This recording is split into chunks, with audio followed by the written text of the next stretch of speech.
surprised as to what I found. So check this out. I've never seen something quite this intense in like my whole 10, 12 years of doing this stuff.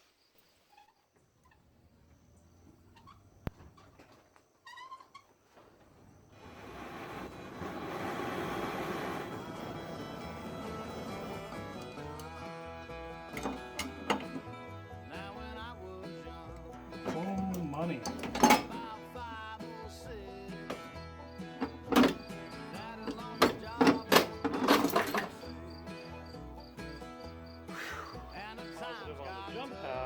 In theory, this thing should spin, and you only want to do this for a few seconds. You know, too long and you could burn it up, but really this is just a quick way to polarize the generator. So here we go. There we go. That's really all we need.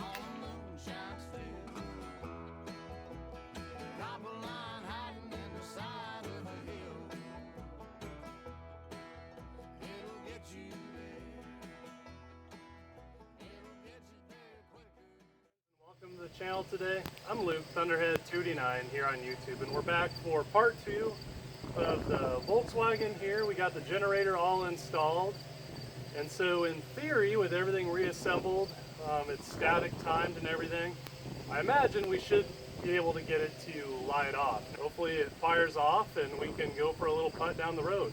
We'll see. Let's jump right in. I'm a little suspicious of this fuel that's in this engine. It's pretty dark, and I know it's probably a couple years old, and low compression engines do not like lacquered gas or old gas, so that's going to be interesting. Side note, this fuel filter is not long for this world. I just put it on for testing purposes. It's I don't know why people would even do this in a normal sense. It's way easier to put a fuel filter somewhere in a safe area, but for me, I could at least see if fuel was getting up to the thing. But before we'd go driving it around too much, this is not a permanent installment for sure. Might even be why the thing burned down originally. All right, the moment I've all been waiting for. Little trick with the key here. I think it goes down and over. The ballad of old cars, you know, always something kind of funny with the key. We have our oil light, which I think is supposed to be green, but it's probably all washed out and it's yellow now. And then we have our generator light. So our electrical seems to at least be coming online okay. Side note, this is an old 34 pick 3 or whatever carb. Now I don't think this will bolt to my engine. I'm not sure where I picked that guy up, but you see it's got a manifold vacuum port and a Venturi vacuum port. So, you know, kind of a more handy unit there. Jump pack's all hooked up. Hopefully we got enough charge on this thing. It's pretty low. Not good. Hopefully this engine doesn't take a lot of power to crank. So now,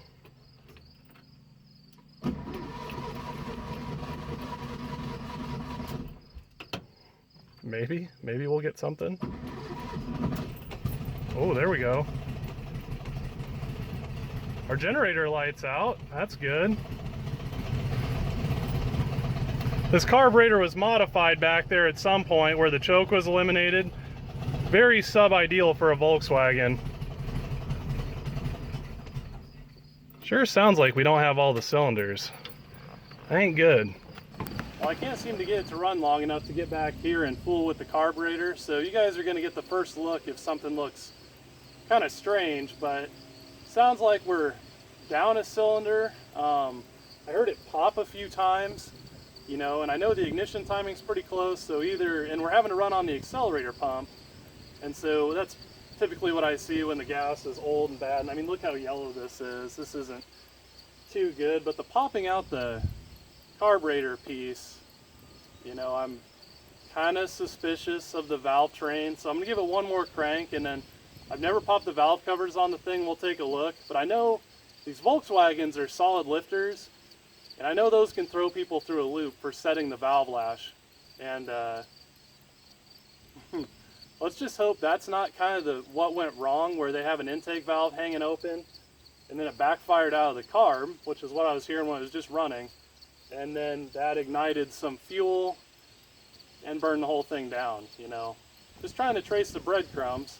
Everything gets parked for a reason, and at the moment, from what I know of engines, this doesn't sound particularly healthy. A little concerned.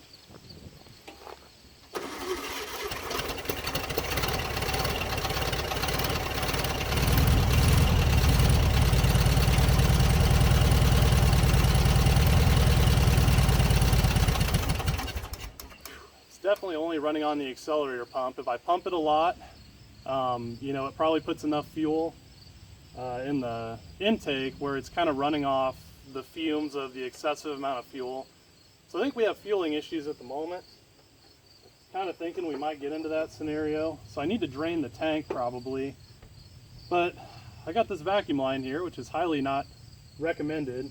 I think I'm going to hook it up to a gas jug, and we're going to try and get some fresh fuel up to this engine and see if that makes a difference. But I'm sure it was way more prominent back here, but you can tell we don't have all the cylinders. And I know I got all the spark plugs on right, and I know ignition timing's pretty close. So uh-oh. Just gonna take the fuel line off here from the tank. Mildly disappointed in myself as far as that gas tank. So I remember looking at it and it was real clean, you know, no rust. Almost like someone had replaced it at some time potentially. And so I try not to let my stuff sit for more than, you know, a year at a time with the fuel in it and run it through. But with moving and everything and how hectic life's been, I kind of got behind on this Volkswagen. Hopefully my gas tank's okay. I mean, just look at that thing. That is not good fuel. Sure, that's not doing us any favors.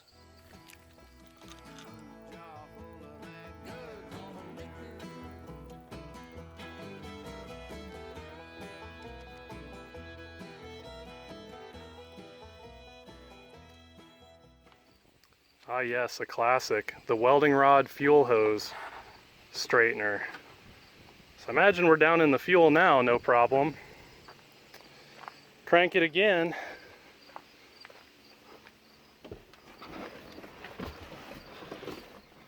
Left the key on, that's good. Good thing the Igniter 3 doesn't care if you do that. A typical points or Igniter 1 or 2 distributor could blow up in that case, but we're good and protected from that level of stupidity. All right, let's get some of that good fuel up in there and hopefully achieve an idle.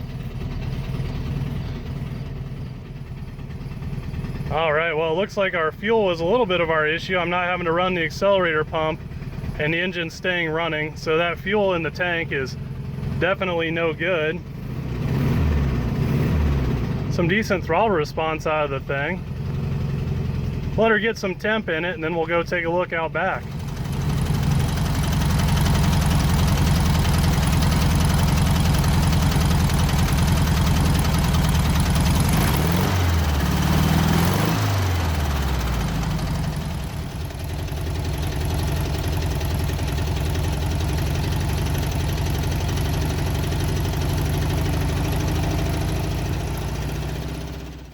Not familiar with an engine that sounds like it's down a cylinder, this is pretty much what it sounds like, and it's ever accentuated with this being a 4-banger.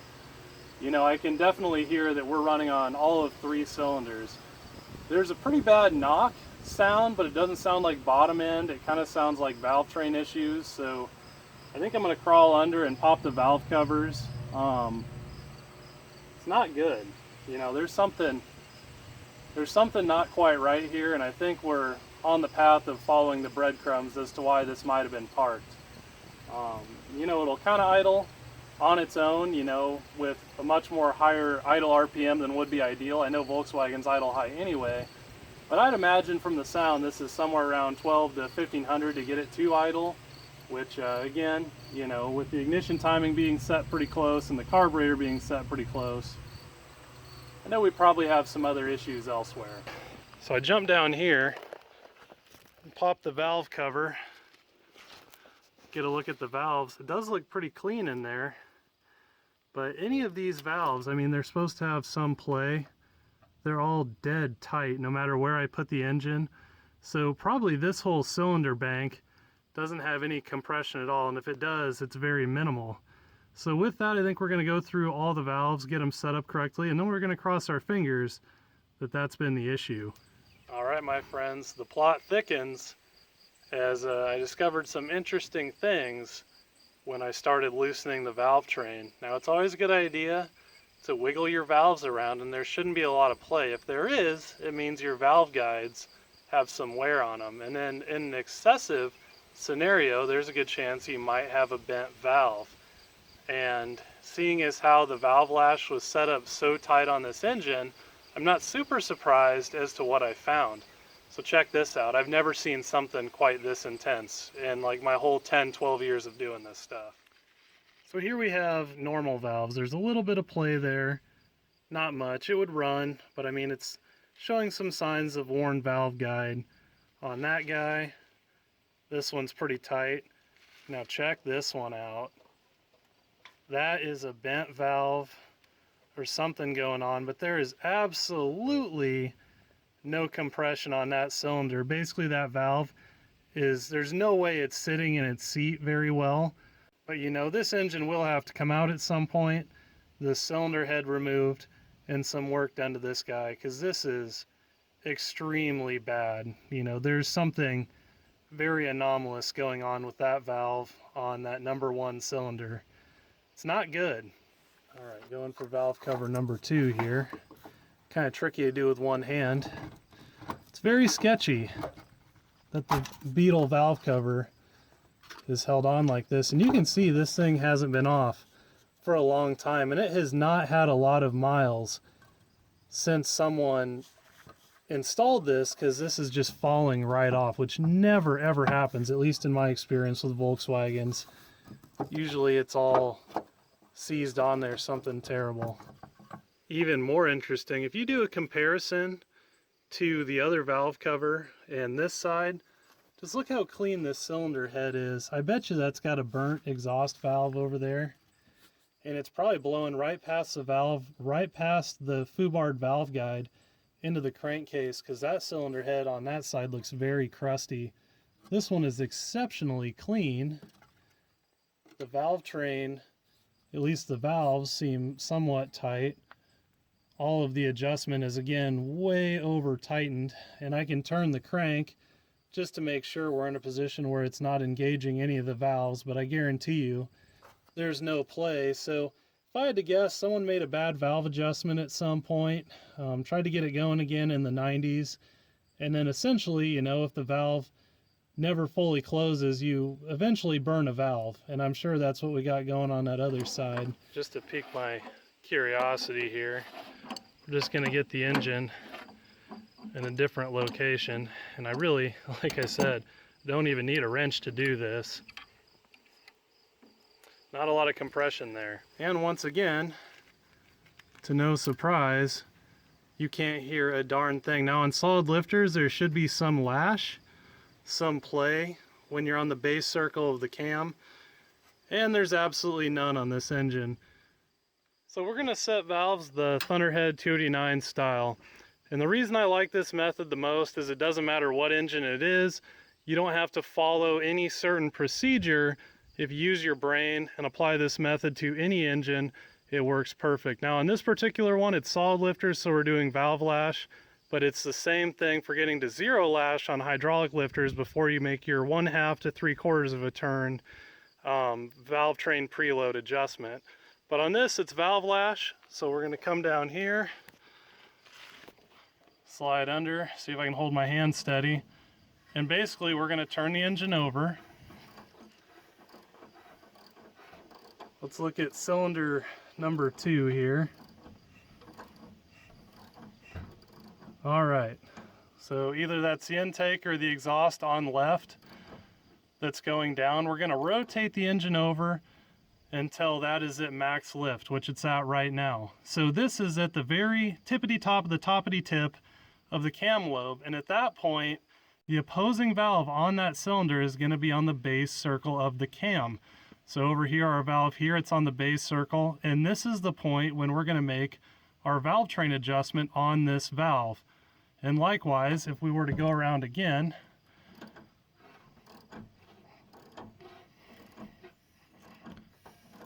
eventually, there we go. That opposing valve is now coming up to max lift.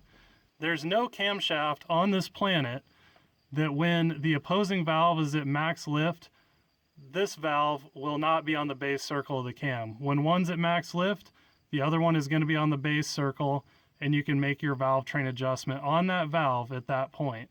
So in this case, we're at max lift over here. we're going to do our valve train adjustment on this guy. And this is a two-hand endeavor, but basically what I'm going to do is take my 6/1000 feeler gauge. We're going to slide it in between the set screw here and the end of the valve. We're going to run that set screw down until it just barely engages our feeler gauge, and then we're going to hold it in that spot and then tighten up our locking nut. It's just that simple. All right, so here we go, max lift. Let's run that adjustment screw out a little bit. All right, plenty of play action. See if we can get this bad boy in here. Okay, there we go.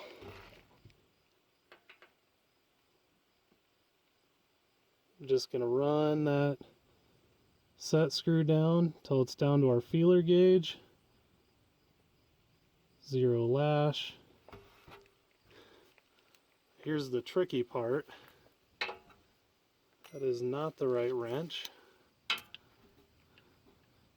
Now in theory, that set screw can't move, and if you don't have enough hands, what you can actually do is put like a 7/1000 feeler gauge in here, since we're going for 6/1000, and tighten it down to hold the feeler gauge in, which I've done here.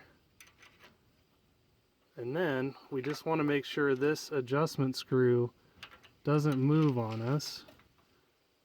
And we're going to essentially tighten our lock nut, which is where I assume someone might have went wrong too. Okay, so now that comes out. There you go. You should hear that on solid lifters when you're on the base circle. And when I didn't hear that on the engine, I knew we were in trouble. So we're going to work through the rest of the valve train like this. Again, when the opposing valve is at max lift, that's when you make your adjustment. So again, max lift, adjust this one. That way your valve train is done correct, and you can do it this way for any engine. Obviously the difference between hydraulic lifters is you're going to do a preload, and solid lifters you're going to be playing with valve lash here. But as far as when to make the adjustment, this is a very easy way to go about doing it without making any mistakes. Alright, so the valve train is all where it's supposed to be, at least within reason at this point. So I'm going to try and refire the engine, but really with what we've seen, I'm very reluctant to run the engine too long. It's probably got some real nasty blow-by on that intake valve, and we're just pumping gas fumes and everything else and carbon into our crankcase, trying to run the engine like this. So I'm just curious if it runs any better. I'm sure it will.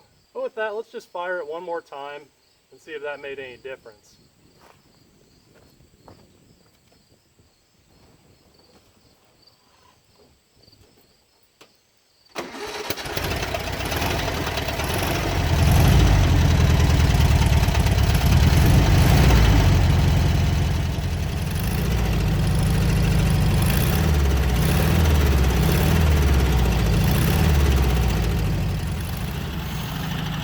You can hear that knock. Definitely on cylinder 1. It's pulsing through the carburetor pretty bad too. Infinitely better throttle response with the valve train correct though. Imagine that.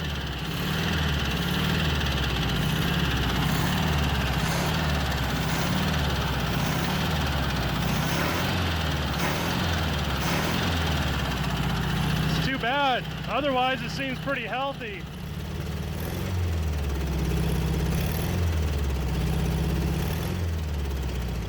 Well, old man Volkswagen strikes again.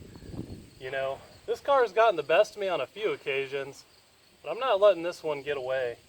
I've been reluctant to pull the engine because typically I'm one of those type of folks that when I do, it devolves. And I know these engines respond real well to mods, and I could easily see myself putting 1600 jugs on it, dual port cylinder heads and dual carbs and a bunch of dumb things. I've been trying to twist my own arm to keep it original, hence the generator and keeping the thing in on our first video, but obviously at this point the engine needs to come out. I don't really want to drive it around because you saw in that valve cover, it's real clean for the most part, and I bet you the bottom end is in pretty good shape, and we'll take a look at that. But you know, ideally, if one of you guys out there got a 1500 single port cylinder head, I'd be pretty interested, because I just like to keep it the way it is. But we'll see. Time will tell when I drop the thing, and I'm known for going a little nutty on stuff. It's too bad, but you're not gonna win this one. You're coming back to life, whether you like it or not, buddy. I think I'm gonna strap the gas tank on, at least pull it back in the garage, just to see if our transmission's good, which I assume it is. And yeah, stay tuned for the next one with the Volkswagen. There might be a little time in between, but we're gonna have some engine fun with this guy now.